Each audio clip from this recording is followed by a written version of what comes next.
Hello, my dear ones. How are you guys doing? It is Thursday. I hope you're all having a lovely week. My name is Jill. I have a blog called Greenwood Girl Cards, as well as an Instagram called Greenwood Girl Cards. And I also host a little, any time of the week really, but a Saturday morning crafting show called Saturday Morning Makes, where I invite everybody to craft along with me and hashtag their project Satmorn Makes so that we can all see what everybody's creating. I know that we all love our supplies, but I especially like it when we actually make things with them and then share what we're making.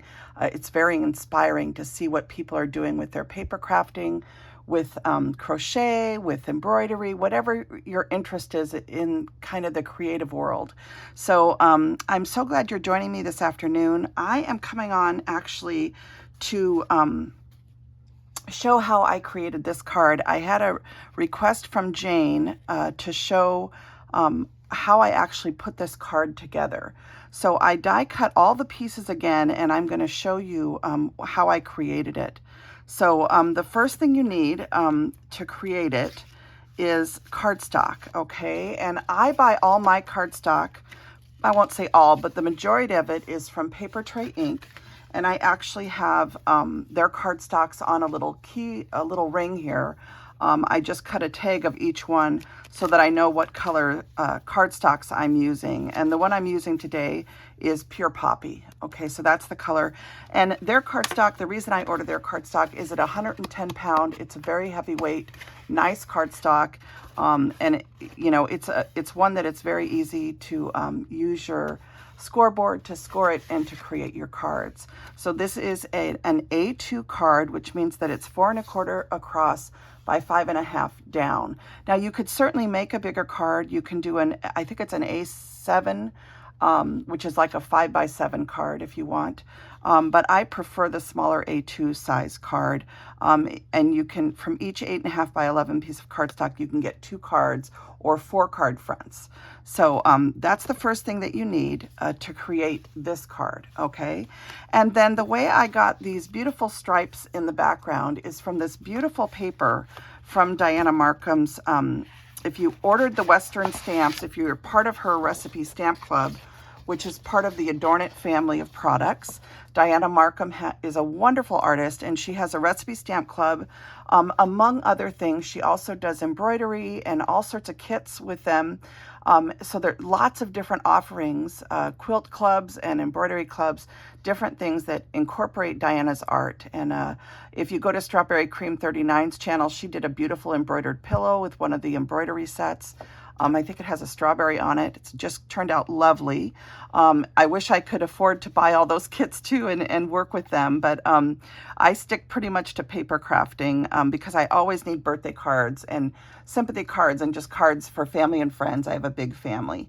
So anyway, this paper is part of the Western theme stamps that came out in the Recipe Stamp Club, and this was the papers that went with it. And I chose these 2 papers to work with, okay? And it's actually these are the 2 that I used.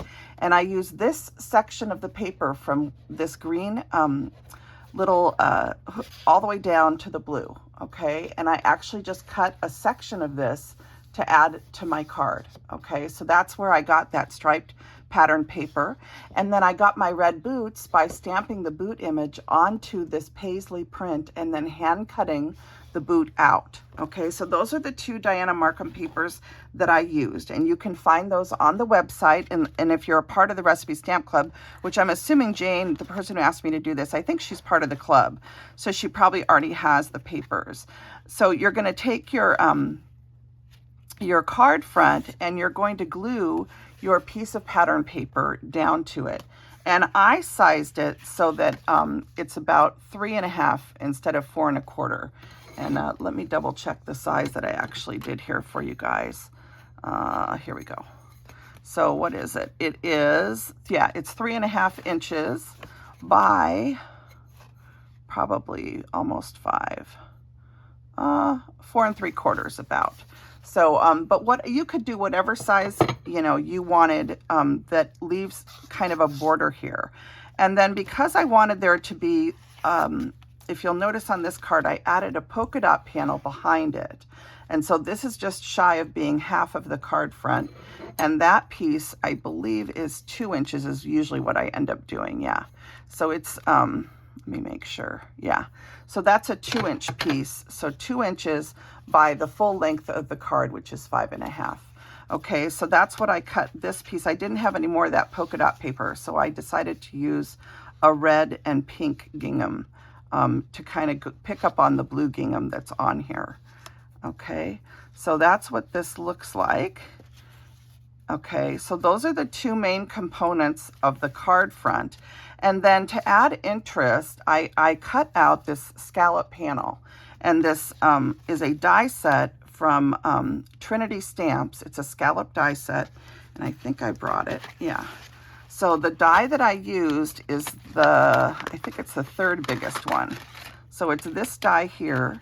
And you just are going to run this through, you know, you put it on your paper, run it through your die cut machine, and you'll end up with this beautiful scallop panel. And this piece of paper was just one I had in my stash that happens to be a brown color. So any brown toned paper would work. You could also use craft cardstock if you wanted. So this die set, if you have it, is from Trinity Stamps. You could certainly use any scallop die that you have in your stash. It doesn't have to be this specific one, okay? And the size of this die cut is 2.5 inches by 3 3/4, I think. Nope, 4. So 2.5 by 4 inches is the size of this one. So I'm giving the measurements because that might help Jane, who's trying to put this card together. Okay, so there's the 3 main pieces. And then you'll notice on the die cut, I used this die right here to enhance the die by putting some stitching in it. And so what you do to run these types of dies through your machine is you have your die cut, you place the die down on your die and then run it through your machine. And then when it comes out, you have that beautiful stitching. I hope you can see it. Yeah.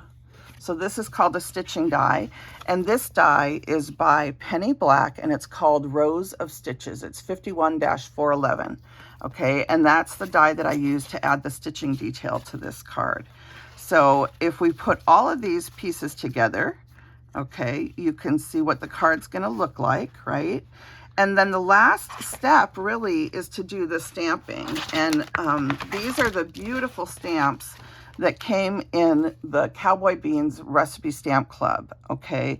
So there was, these 2 stamps are the stamp and the add-on, okay? And then they also did an a la carte stamp set, and that is the one that I used. I used this beautiful boot stamp here, okay? And it's a little bit, I don't have it lined up on there quite correctly. But if you're wondering how you use a clear stamp, is you mount it onto your block like so, and then you would just take your paper. In this case, I use the red paisley.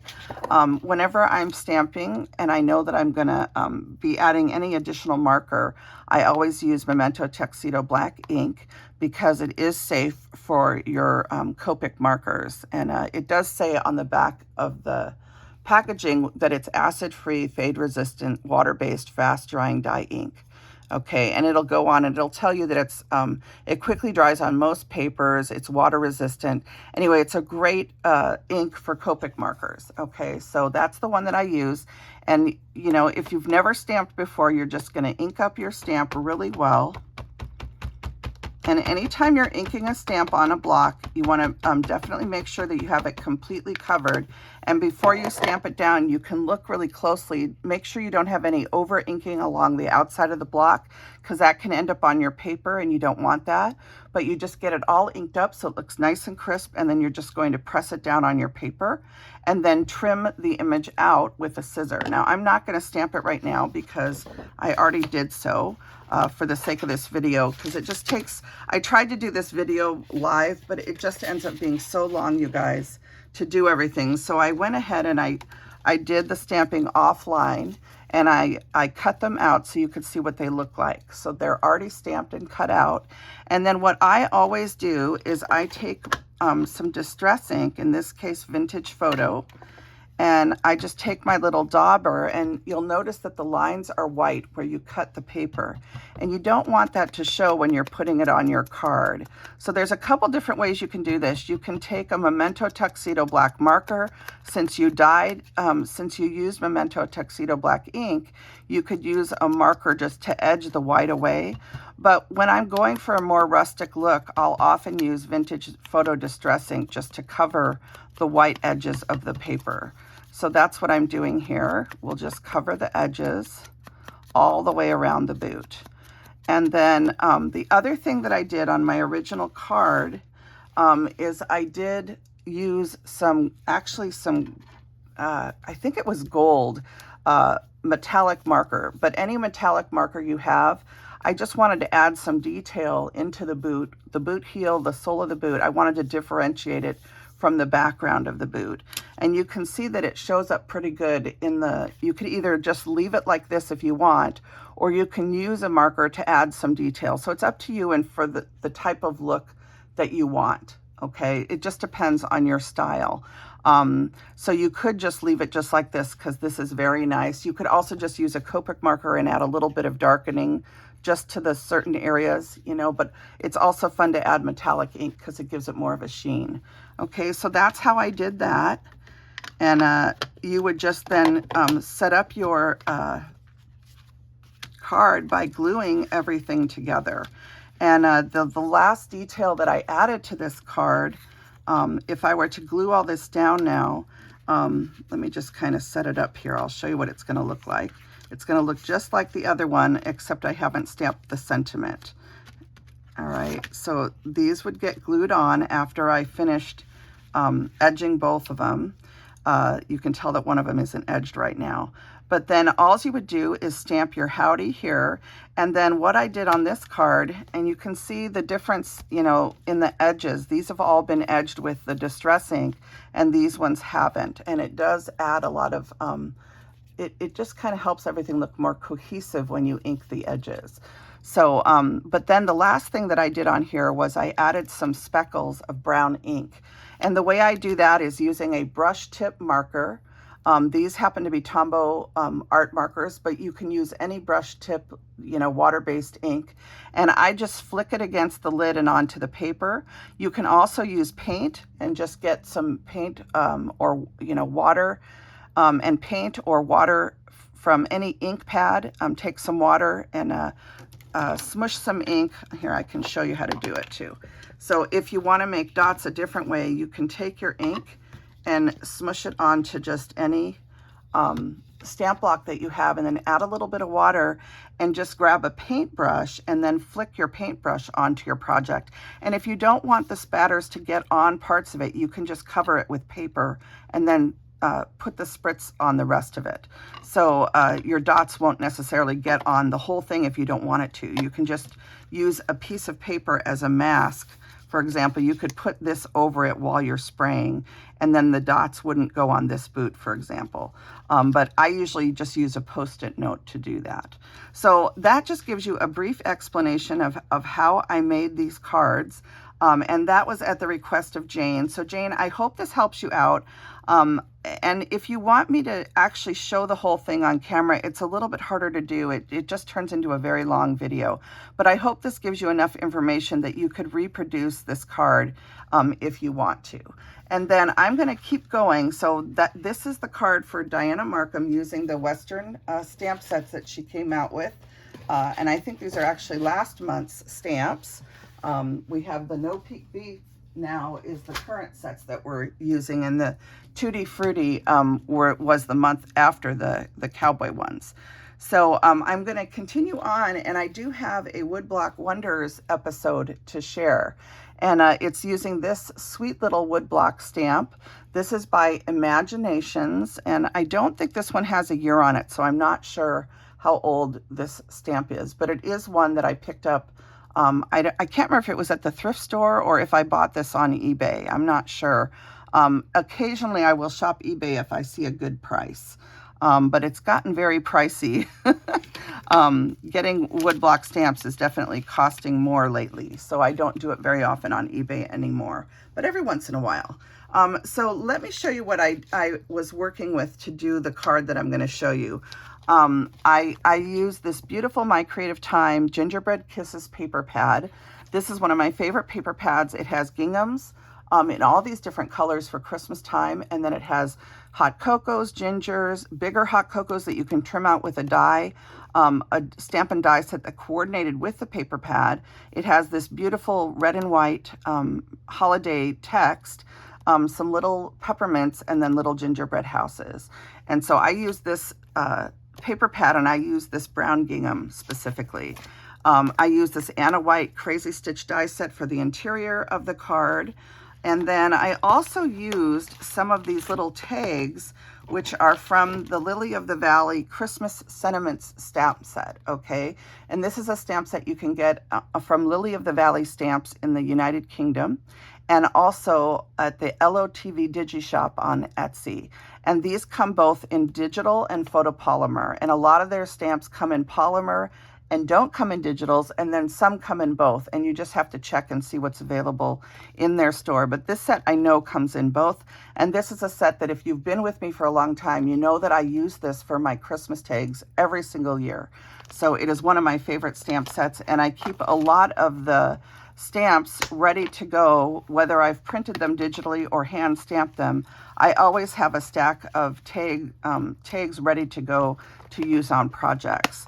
So that is what I use today, and let me show you the card that I created using this adorable woodblock stamp from Imaginations. So here's the card that I made, and I did color these with Copic markers. So I stamped and cut the image out 3 times for the front of the card, and then I did it 2 other times for the inside and the back of the card. And I colored it with Copic markers, varying green, red, and browns. And I also added some white details with a white gel pen. So you can see the little extra details that I added throughout the stamped image. And that's just to help it pop. The white definitely makes your eye go to the whole image. And then you can see how I alternated the little tags. I did put eyelets in them, which I set with my Crop-A-Dial from We Are Memory Keepers. And I used Merry and Bright, Joy to the World, and then Merry Christmas. And here's that beautiful brown gingham from the paper pad from My Creative Time. And then I also used an embossing folder with holly and berries. And I think it was a Sizzix one back in the day. And I'm pretty sure I've had it for many, many years. But you could use any Christmas themed embossing folder that you wanted, and to create your nice background. And then I cut that out with just a stitched rectangle die by Anna White called the Crazy Stitch die set, which I just showed you a few minutes ago. So I added all 3 of the images, and then I alternated with the tags, and I love how this turned out. I think it's so, so cute. And then on the inside, again, you can see that Crazy Stitched die set rectangle from Anna White. It has this little zigzag stitching here, and it has stitching up here, and then stitching all the way around the outside of that rectangle. I colored another one of the little images up. I glued it to the inside of the card along with a banner. And then on the back side, I added more of that beautiful gingham paper from My Creative Time, and then another one of the images colored again with the white gel pen as a highlight. So I love how this card turned out, and I think this is my 3rd Christmas card that I've gotten ready for this year, and I just think it turned out so cute. And this is such a cute image too. And I also paper pieced it, and I might paper piece it a couple more times and do one more card, but I wanted to come on and at least show you this card. So I hope you enjoyed seeing this card, as well as the Howdy card, my showing you how to do this little Howdy card also. And these are products, again, from Diana Markham, and Imaginations is the stamp that I used here. Again, this is a vintage stamp. I don't think it's currently available, but if Imaginations is still in business, you could check with them, of course. I can't remember if they are or not. I haven't looked in a while. But anyway, I hope you guys enjoyed this video, and I appreciate your support of my channel. I hope you will like and subscribe. If you're not already a subscribing member, I would love to have you join and be part of my creative family here on YouTube. So everybody have a wonderful week, and I will be back again very soon with my Saturday morning makes, because today is Thursday, so we have Friday, and then Saturday morning I'll be releasing a video for Saturday morning makes. So thank you so much for joining me today. Jayne, I hope this helped you with the card and how to create it. And if you have any questions, please let me know. Put them in the drop-down menu. I do try to respond to every comment I receive, and I appreciate everybody who leaves such kind words. All right, everybody, choose joy. Have a wonderful rest of your week. Bye now.